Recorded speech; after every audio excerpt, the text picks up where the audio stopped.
a stay-at-home dad, watching Disney movies he never had. His daughter digs through all the VHS, crushing the classics in a princess dress. Informed like Scuttle, Kurt's got your ticket, making it real like Jiminy Cricket. Most are off the Captain Hook, but if the Tweedledum, he'll be taking more shots than Bambi's mom. Leaves him raised like Simba, or cracked like the beast dishes. He'll show you a whole new world, you won't need 3 wishes. Stay at home, Disney Dad.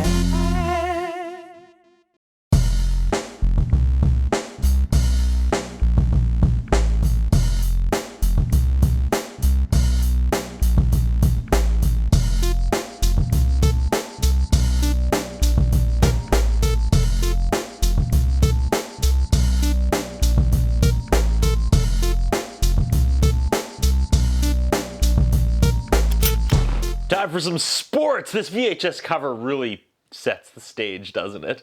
We start with frogs singing Stand By Me with Timon from The Lion King. This is just familiar enough. Did we see this in one of the sing-along song tapes? I don't care who sings this song. Could be Frogs and Timon. Stand By Me is a great song. After this bizarre opening, we jump right into feature presentation. I hope it's just 90 minutes of this fat kid getting hit in the groin with a soccer ball, just one after another, over and over, 90 minutes. Walt Disney Pictures presents The Big Green. An animated goat yells, "Big Green!" And we are off. It starts funnily enough with shots of like the actual movie Stand By Me, like 4 dudes on their bikes going over a dirt road. Like, are they off to find a dead body? The credits show us that not 1 but 2 people will be playing the character named Newt.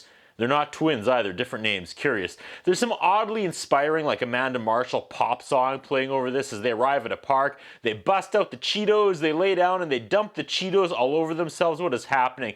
A flock of birds or pigeons descend on them and eat the Cheetos. A car suddenly pulls up and it's someone's hot mom. We get sped up footage as she turns on the hose and sprays the birds off the kids. She's not one of their moms. She is the new teacher here from England on a teaching exchange. There's only 2 classes in this hick town, they explain. Little kids and big kids. She's teaching the big kids, and these boys, they like that. In school, the kids all say, "We're losers," and she's gonna inspire them. This is like Disney's Gangster's Paradise. What the hell was that movie? Higher Learning? No, doesn't matter. They hear a goat, and that means it's first recess. This policeman pulls up and all the kids pile on his car and they're like, "Bro, you gotta see this new teacher." That's kind of funny. Little homies looking out for this guy. Now she's inexplicably jogging in a painted on outfit along this dirt road and the cop pulls up behind her and the kids pull up behind the cop car on their bikes. He turns his siren on and he like blows past her and then comes back and forward a bunch of times. Like, this is not aged well. This is like part 1 of how you get trafficked. He's shooting his shot and she's putting up with him. Now they meet the gaggle of young women, or we meet them. They're reading magazines at the dusty gas station. We just met a whole bunch of new characters. I can't track them all. Some in a truck wants gas. Brenda in the gas station comes out and is like, "You owe me too much money for any more gas. Be going into that truck." She's drawing the line. She tells him to screw off and he speeds away with some kid in shotgun as the girls watch on. I feel like a bunch of important things happened that just went over my head. I can't tell what the tone of this movie is supposed to be. It was funny, then it's sad, then horny, then sad, then sad, then sadder, and I just pretty much described a normal day in my life. The kids are not paying attention in class, so the principal comes in and smashes a ruler to get their attention. There's a new kid in class.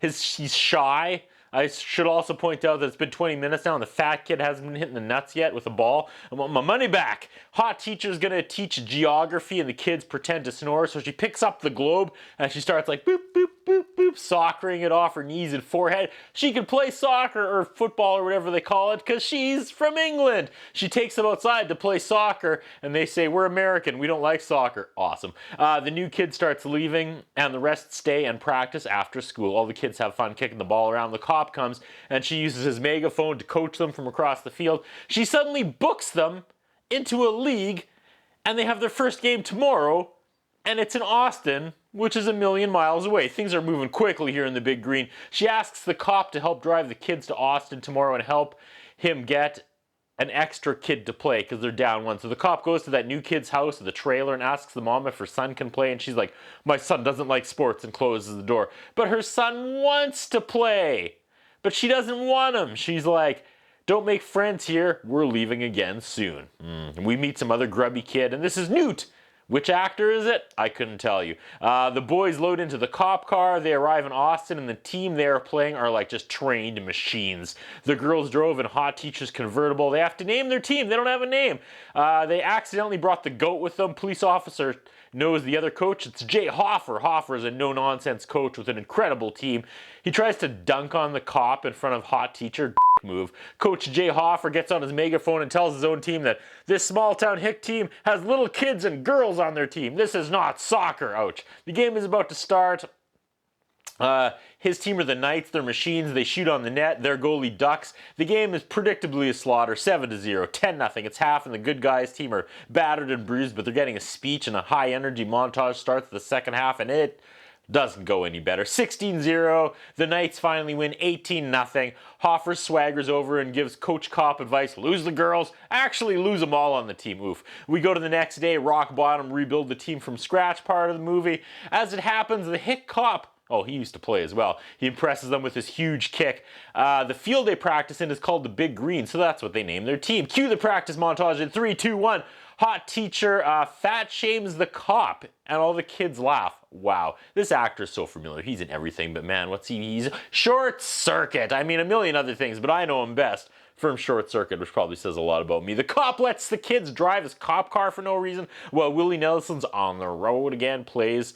The kid that isn't allowed to play soccer stops by, and of course he's really good at soccer, now he can play. Next game, they're losing again. At halftime, they argue and regroup as the coach starts showing them how to pass and run plays. And just like that, they figure it out for the second half. One girl, Kate here, has a deadbeat dad. She scores a goal, but when she gets home and tells him that she scored a goal today, he doesn't care because she came home late. What a piece of Here's the upbeat music practice montage I was talking about before. They're practicing so much and they love it so much they don't care that it starts to rain. They just keep on practicing. The goat is always there. I wish this became like Air Bud with a goat playing soccer. Then people these days could be like, he's the goat. I'm actually surprised Disney hasn't made a movie about a sports playing goat and called it The Goat, right? Can have that one, Disney. The boys roll out an old go-kart they found and they fire it up as it speeds off. It breaks the fence and the cows run away. This is all done with sped up footage again. Why? Hot Teacher is sewing jerseys for the team. This cop, like he's no longer working his cop job. He's at the school 24/7 now and helping the class and then like practice after school. There's like armed robberies and fires all over town, but his radio is off. Imagine if after all this, the team finally wins the like elementary school trophy and he's like, we did it!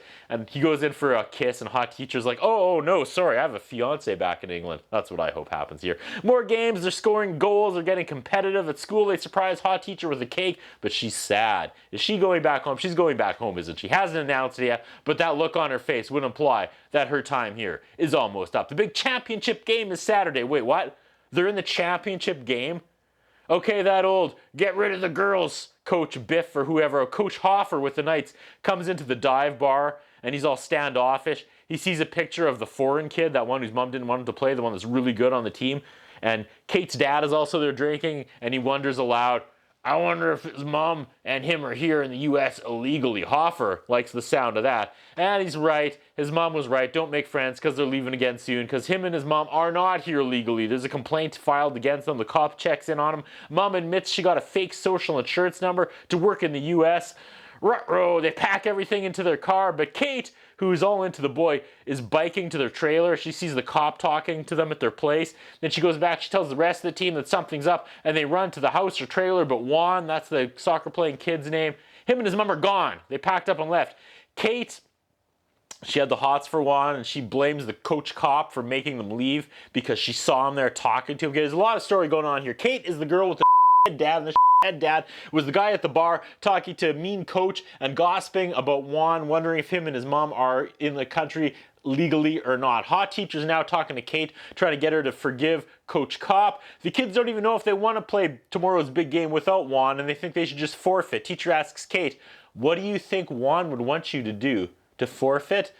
Would you want him to, would he want you to do well? She goes, no. He would want me to win. Let's go! The goat is painted green, and it's the weekend, time for the championship game. In preparation, the fat kid is playing with a Ouija board. Wonderful. At the game, they hand out brand new jerseys. They're swank, they're legit. Now, high energy rock music with a montage warm up. This is some 80s hard rock montage music right here. I hate myself for allowing myself to get this pumped up, but this track is awesome. Fire. I'll have to check out what this song is after. It's got big, like, you got the touch energy. It's back to the big green against the Knights. That was the first team that beat them at the beginning of the movie. Coach Hoffer is all cocky pats. He's like, hey, Blondie, to Hot Teacher, let's make a bet. If you win, you have to kiss me. What? Oh, she agrees.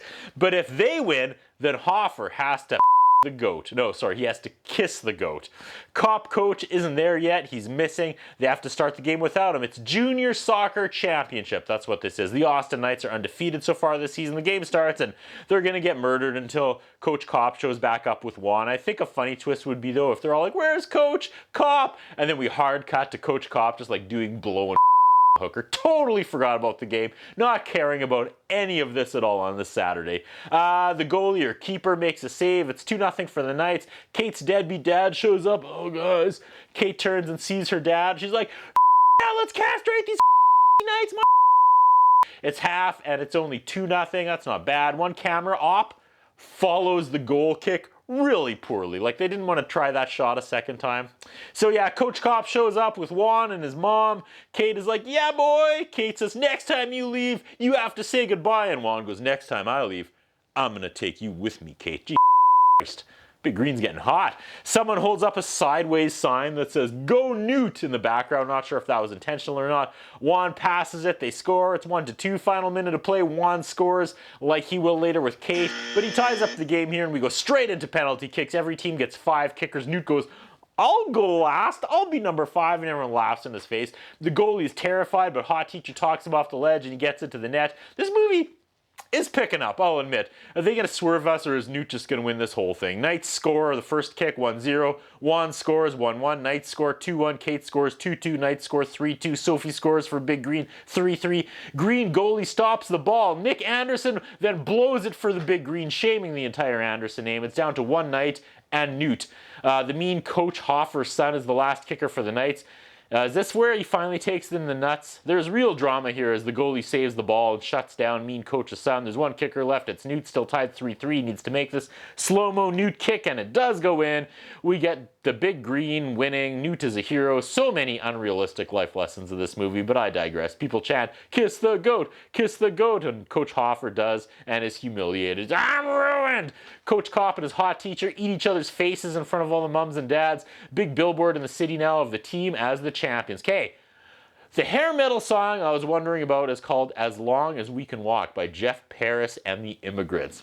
Beautiful. There's my workout song for the rest of the year. That's what I think about. What do you think? What we have is a concern about Curtis Anderson. His interviewing style is not the best. His personal appearance is not the best. I was wondering if the man has some kind of a hold over the channel that he's allowed to be employed for so long with the standards of journalism and personal appearance that he has. Thank you.